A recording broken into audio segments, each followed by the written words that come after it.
চলো, গত 26শে ফেব্রুয়ারি আমরা দক্ষিণেশ্বরের মায়ের মন্দিরে পুজো দিতে গেছিলাম।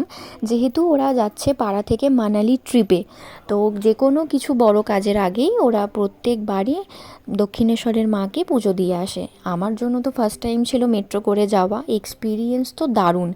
মেট্রোর ভেতর থেকে আশেপাশের পরিবেশটা এত সুন্দর লাগছিল না, কি বলবো। আর এই যে আমার দাদা দাদা বোন, আমাদের মধ্যে একটা হিডেন ট্যালেন্ট আছে, আমরা যেখানেই যাই যেতে যেতে আমরা 5 মিনিট একটা ন্যাপ নিয়ে নিই। আর এই যে দু ভাইয়ের ক্যাত মারা তো জীবন থেকে যায় না। আমি আর আমার দিদি একটু আমাদের মুখটা দর্শন করিয়ে দিলাম তোমাদেরকেও। তো আমরা ওখানে পৌঁছে গিয়ে আশেপাশ থেকে ডালা নিলাম, ডালা কিনে নিয়ে চলে গিয়েছিলাম একেবারে মায়ের মন্দিরে। ভীষণ ভালোভাবে মাথা ঠান্ডা করে খুব ভালো মনে পুজো দিতে পেরেছি। পুজো দেওয়া হয়ে যেতে আমরা চলে গিয়েছিলাম ওখানের ফুড প্লাজাতে খাওয়া দাওয়া করতে। রোদে বৃষ্টিতে এরকম এই গরমকালটা অ্যাভয়েড করি বাইক নিয়ে যাওয়াটা, কারণ ভীষণ কষ্ট হয়।